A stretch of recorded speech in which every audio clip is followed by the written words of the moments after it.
Hello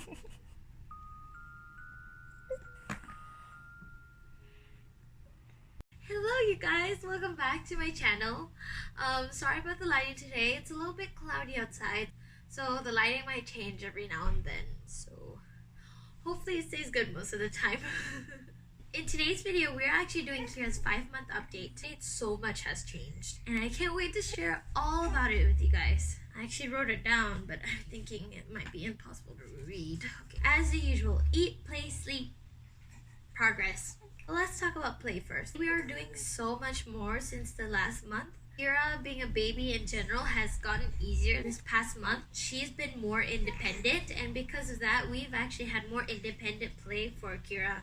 I just leave Kiira on this mat and put her toys around, and she's able to do whatever she wants. One thing she does almost automatically is the moment I put her on her back, she'll start rolling onto her belly. She's becoming a pro to rolling onto her belly.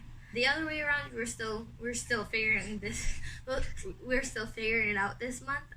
Hopefully she will be able to figure it out by the 6th month. She has gotten so much better with tummy time. We can just leave her and she could stay there for 30 minutes.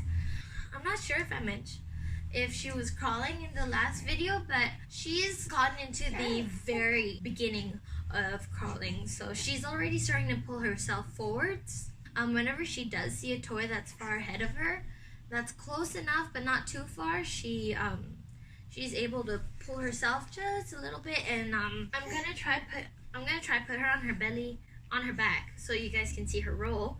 But I'm not sure if she'll be in a good mood because she's already had her tummy time today, and she was on her belly for an hour, for like an hour and a half. Yeah, isn't that right? Isn't that right, Kiira? Yeah. Toys here.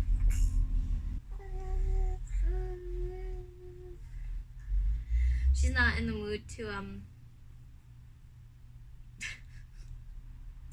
be on her belly right now, so she's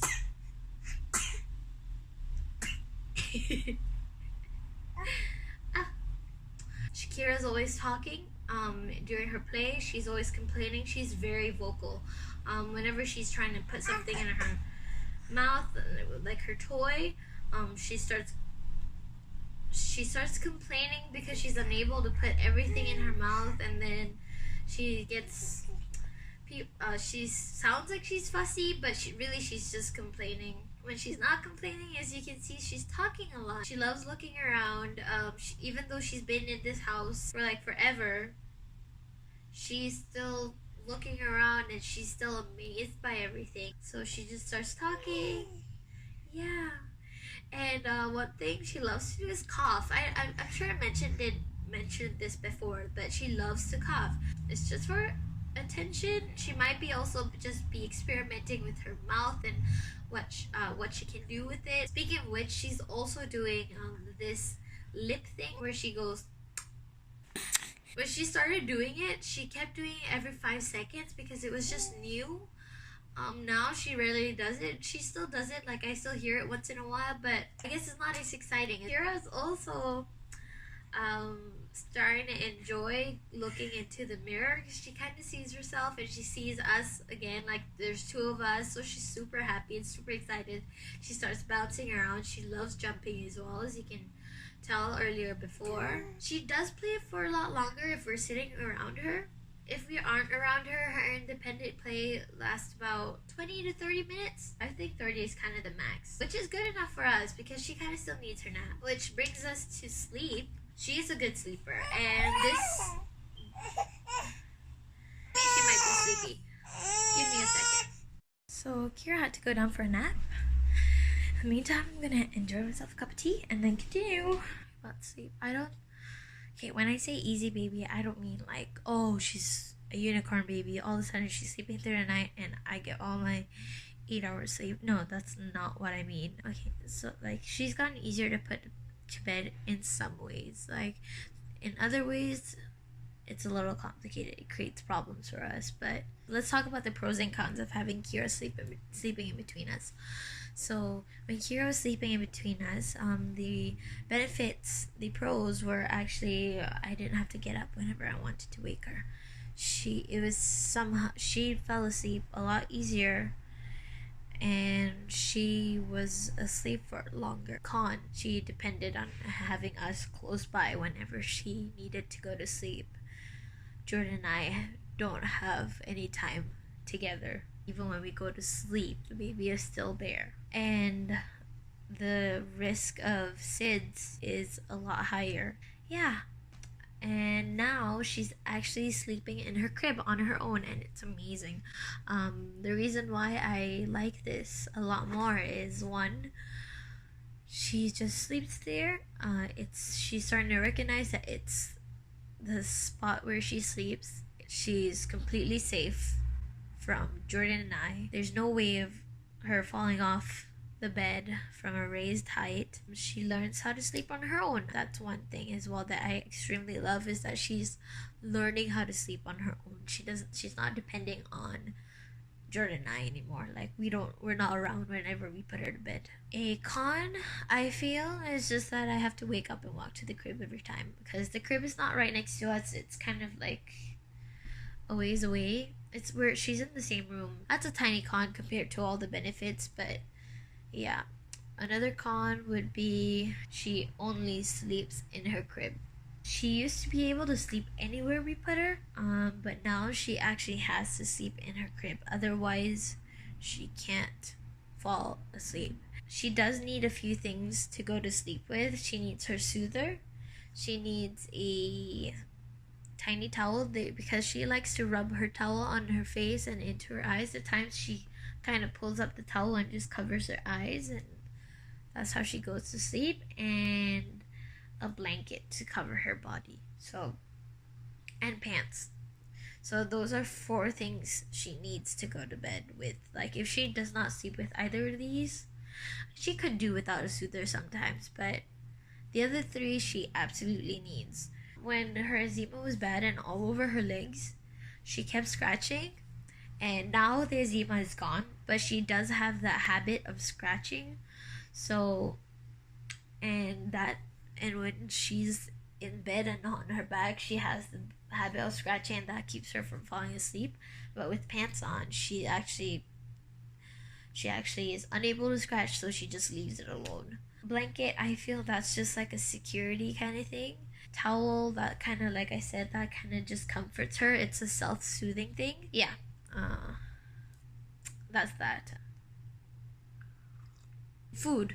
Now, in terms of her eating, she is, for like the past, this is something that's new. Like for the past 3 days, she's like increased her formula eating like by a lot. So I guess now her stomach is finally taking a lot more, because she's actually starting to drink 100 every feed, and sometimes I even give her more, like 120 and 130. This last hour she just drank 130, and it's crazy. And this happened like 3 days ago. Like, it just clicked, and now she feeds every 3 hours, so that's nice. Even in the night, instead of waking up every 2 hours, she's waking up 3, so that's very nice for me. I get 1 hour more, and yay. This month we are actually also gonna start feeding her solids. I was actually pretty emotional about this. We both think that she's ready to eat solids. She's able to sit up, not on her own, with a little support. We are getting her a high chair, so once we get that high chair, we are gonna start feeding her cereal, and she is gonna start eating solids. I can't believe we're already here. Like, I remember thinking, receiving information from the nurses about solid foods and thinking, we got a long ways to go. Don't worry, we're not even close to feeding her solid foods. And now we're actually here, and now we're actually about to start. So in the next monthly update, you'll actually probably hear more about it, and we'll actually have something to talk about. That was all Eat, Play, Sleep. In terms of progress, something new, like I said, she's actually doing that lip thing. She's now actually playing with her toes a lot. Like, when she's sitting, when she's up in the air, she loves bringing her feet up in the air, and she loves touching her toes. She's also touching faces. This is something I absolutely love. She has gotten so much sweeter this month. She loves cuddling. She's starting to rest her head on us and like hug closer. And like when she used to sleep with us, she wakes up, she starts like touching our faces, and she starts going ooh, ooh. She loves touching our noses because that's like very defined. Well, not mine, but Jordan's. She loves touching Jordan's face the most.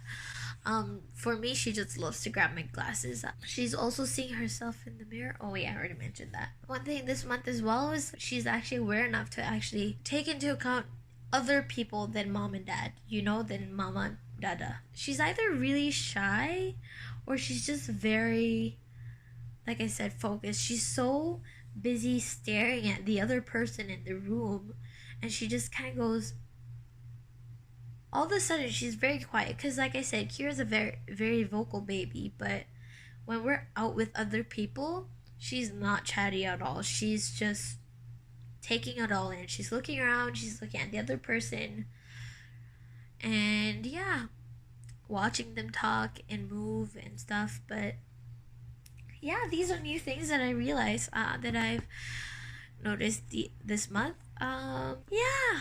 Thank you so much for watching this video. Don't forget to give this video a thumbs up if you like it, and subscribe if you want to see more videos like this. I hope you guys have a nice day, and see you guys in the next video. Bye!